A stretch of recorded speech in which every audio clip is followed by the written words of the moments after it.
नमस्कार, आप देख रहे हैं जेबीएस पब्लिक वॉइस। मैं हूं आपके साथ सुमन कुमार। अभी हम पहुंचे हैं अंबेडकर भवन मोतिहारी में और आपको बता दें कि हमारे साथ अभी मौजूद हैं जो आज अपने परिचयों का मोहताज नहीं है। हाँ जी, मैं उनके बारे में बताना चाहूँगा। जो वैशाली जिले के पातेपुर विधायक लखिंदर पासवान जी हमारे साथ मौजूद है, जिन्होंने ये काफ़ी चर्चित हुए थे। कुछ हाल ही में विधानसभा में इन्होंने माइक को तोड़ा था, जिसको लेकर के काफ़ी राजनीति में भूचाल आ गया था। पूरे जितने भी विपक्ष के नेता हैं, कहीं ना कहीं उनके अंदर खलबली मच गई थी। आइए हम इनसे जानेंगे। आए हैं चंपारण की धरती पर। सबसे पहले सर, आपको हमारे चैनल में स्वागत है। बहुत बहुत धन्यवाद।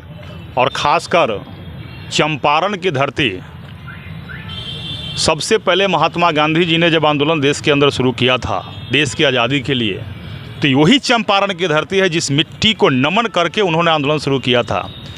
इसलिए भारतीय जनता पार्टी ने जब अनुसूचित मोर्चा के प्रदेश के अध्यक्ष का दायित्व मुझे दिया, तो हमने भी प्रथम यात्रा में भारतीय जनता पार्टी के कार्यक्रम के अनुसार चंपारण के धरती पर ही माथा टेकने के लिए आया। कई कार्यक्रम के बाद कल हमने रात जब हमने थोड़ा यहाँ का गेस्ट हाउस सर्किट हाउस में मोतिहारी का, सुबह रात में जब हम देखे तो भाई सारा फ़ोटो लगा हुआ है। बहुत बढ़िया महात्मा गांधी जी का फ़ोटो लगा हुआ था, कई महान योद्धाओं का फ़ोटो लगा हुआ है। लेकिन एक देश के वैसे महापुरुष जिसने देश को एक माला में पिरो दिया, जिसने भारत को संविधान दिया, वैसे महान पुरुष भारत रत्न बाबा साहब डॉक्टर भीमराव अंबेडकर जी का कहीं एक प्रतिमा वहाँ दिखलाई नहीं दिया था गेस्ट हाउस में, सर्किट हाउस में। जबकि बिहार सरकार के कई मंत्री यहाँ आते रहते हैं, बिहार के मंत्री जी यहाँ आते रहते हैं। अभी हमने देखा जो आयोग का कोई अध्यक्ष वह बैठा हुआ था, सब लोग यहाँ हैं, लेकिन ही का नज़र इस पर नहीं गया। तो हमने निर्णय लिया, भारतीय जनता पार्टी अनुसूचित मोर्चा के अपने सभी साथियों के साथ, यहाँ का हम लोग के विधायक भैया कृष्णेंद्र पासवान जी हैं, प्रेम शंकर पासवान जी यहाँ का हम लोग को मोर्चा के प्रवक्ता है, सभी लोगों के साथ ये भाई सुबह में हम लोग सुबह का शुरुआत बाबा साहब डॉक्टर भीमराव अंबेडकर जी के प्रतिमा को यह सर्किट हाउस में लगाकर इसका शुरुआत करेंगे। उसके बाद हम लोगों ने अंबेडकर भवन, जहां हम खड़े हैं, बाबा साहब भीमराव अंबेडकर जी के आदमकद प्रतिमा यहां लगी हुई है। हम सबों के नेता यहाँ के और भारत सरकार के पूर्व में मंत्री रहे, भाजपा के वरिष्ठ नेता राधा मोहन सिंह जी, यहाँ का स्थानीय सांसद और सब लोगों के द्वारा भव्य यहाँ व्यवस्था की गई है। आज बाबा साहब भीमराव अंबेडकर जी के प्रतिमा पर भी माल्यार्पण करके इनसे आशीर्वाद लेने का हमको सौभाग्य प्राप्त हुआ। इस कार्य है, लेकिन दुर्भाग्य इस बात की है,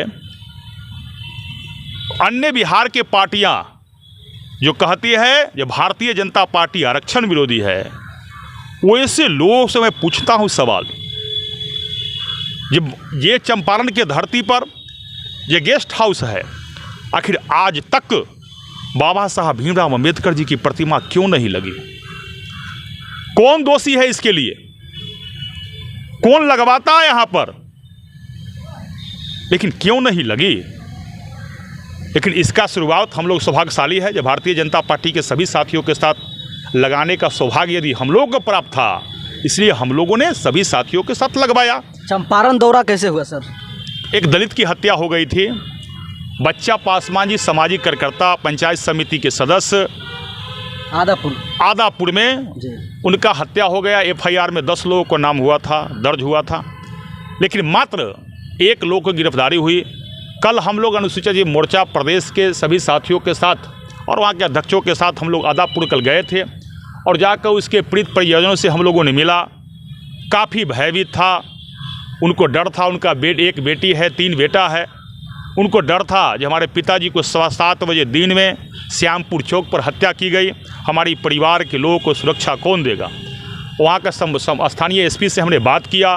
बात करने के बाद एसपी को हमने कहा कि 1 सप्ताह हो गया, 1 सप्ताह के अंदर एसपी साहब मात्र 1 गिरफ्तारी हुई है और 1 गिरफ्तारी करके आपने केवल खानापूर्ति करने का काम किया है। इससे काम नहीं चलेगा। भारतीय जनता पार्टी और हम आपको समय देते हैं अनुसूचित मोर्चा, 1 सप्ताह का और समय, 1 सप्ताह के अंदर यदि गिरफ्तारी नहीं हुई हत्यारा का, तो भारतीय जनता पार्टी मोर्चा के माध्यम से हम लोग डीजीपी से मिलेंगे और उसके आधार पर जन आंदोलन भी खड़ा होगा। बिहार के अंदर जिस प्रकार से दलितों का हत्याएं हो रही है, उसी प्रकार लालगंज भी राकेश पासवान का हत्या हो गया, चुन चुन का जो साथी है, सामाजिक साथी है, संगठन के साथी है, मजबूत साथी है, जो समाज के उत्थान की लड़ाई लड़ते हैं, उसकी हत्या की जा रही है। बिहार सरकार दलितों को टारगेट में रखा है और खासकर पासवान समाज के लोगों को टारगेट में रखा है और हत्या हो रही है और कोई इसका निदान नहीं। तो पीड़ित परिवारों से हम लोगों ने मिलने का कार्यक्रम का रखा था। उसी कड़ी में जब वहाँ से लौटने के बाद रात में हमने यहाँ पर आज रुका और आज भारतीय जनता पार्टी के माध्यम से यहाँ जिला कार्य समिति की बैठक है। उस कार्यक्रम में माननीय विधायक जी और प्रेम शंकर जी और उपाध्यक्ष जी, यहाँ के जिला अध्यक्ष जी के साथ हम लोग उस कार्यक्रम में जाना है। उसी कार्यक्रम में जाने की कड़ी में बाबा साहब के आदमकद प्रतिमा पर माल्यार्पण करने का सौभाग्य प्राप्त हुआ। सर, बिहार में लगातार अपराध, जिस तरह इसका अपराध का ग्राफ बढ़ रहा है, आखिर अपराधी बेलगाम हो रहे हैं, कहीं किसी को गोली मार दे रहे हैं, मैंने थोड़ा भी उनको मेरे संकोच नहीं हो रहा है। आखिर अपराधियों को संरक्षण कौन दे रहा है, मनोबल कहाँ से मिल रहा है उन लोगों को? पटना के एसपी ने बयान दिया, आप देखे होंगे, लगभग 1.5 महीना पहले पटना के एसपी ने कहा ये महीना में लगभग 38 से 40 हत्याएं होती है, इसका रिकॉर्ड है। ये मैं नहीं कर रहा हूँ, ये नीतीश कुमार जी जो पिछले 18 वर्षों से लगातार गृह विभाग संभाले हुए हैं, उन्हीं का एसपी ने बयान दिया। महीना में 38 से 40 हत्याएं केवल पटना में हुई और पटना में हत्या हुई उसका तो रिकॉर्ड है, जो मुख्यमंत्री जी के नाक के नीचे है, प्रशासन के नाक के नीचे है। लेकिन बिहार के अंदर ऐसे सैकड़ों हत्याएं रोज होती है जिसका कोई रिकॉर्ड नहीं है। खैर, उन्हीं को अगर मान ले, उन्हीं का रिपोर्ट मान ले कि एक महीना में यदि 40 हत्याएं पटना में होती है, तब समझ सकते हैं कि प्रत्येक दिन एक हत्याएं से ज़्यादा केवल पटना के। पूरे बिहार के अंदर आप समझ लीजिए, महीना में अगर 12 महीना अगर आप 38 जिला है, 40 जिला से 40 से गुना कर दीजिए तो 4 तक 16,000 हत्याएं पूरे बिहार के अंदर साल में होती है। सरकार का रिपोर्ट है, मेरा रिपोर्ट नहीं है। तो इसके लिए 18 सालों से लगातार बिहार के मुख्यमंत्री नीतीश कुमार जी है, 18 वर्षों से गृह विभाग उनके पास में है, फिर भी बिहार के अंदर हत्याएं नहीं रुक रही हैं।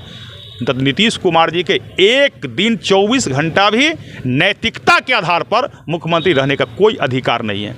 बिहार के अंदर पिछले 15 साल एक ही परिवार का शासन व्यवस्था, लालू प्रसाद यादव जी के परिवार का रहा, एक ही परिवार का शासन व्यवस्था बिहार के अंदर रहा है 15 वर्षों तक। और पिछले 18 वर्षों से चाहे भारतीय जनता पार्टी के समर्थन से ही क्यों नहीं, हमारे समर्थन से ही क्यों नहीं, नीतीश कुमार जी के शासन व्यवस्था रहा है और गृह विभाग लगातार नीतीश कुमार जी के पास में है। सच पूछिए तो पिछले 18 और 15 33 वर्षों तक यही चचा भतीजा का परिवार का सरकार बिहार में रहा है। और 33 वर्षों में यदि बिहार का हत्या फरन यदि रुक नहीं रहा है तो बिहार के संभालने के लिए 33 वर्ष बहुत लंबा समय होता है। अब कितना समय इन लोगों को चाहिए? इसलिए एक बार बिहार को लोगों से मैं निवेदन करता हूं, वास्तव में बिहार के अंदर यूपी मॉडल चाहते हैं, गुजरात मॉडल चाहते हैं, और बिहार में उसी प्रकार बिहार का जो क्रिमिनल है वह या तो पाताल के नीचे चल जाए या भी अपना जीवन बचाने के लिए बिहार से बाहर चल जाए। इसके लिए बिहार में भी पुनः एक बार योगी मॉडल लागू होना चाहिए, बिहार में भी भारतीय जनता पार्टी की सरकार बनना चाहिए। लेकिन सबसे पहले 24 में भारतीय जनता पार्टी की सरकार देश के यशस्वी माननीय प्रधानमंत्री नरेंद्र मोदी जी के नेतृत्व में बने और 25 में भारतीय जनता पार्टी की सरकार बिहार बने, तभी जाकर बिहार से हत्या और अपहरण का जो भंडार है ना, उसकी पूरी तरह जड़ से उसकी खत्म की जाएगी। चलिए सर, बहुत बहुत धन्यवाद सर।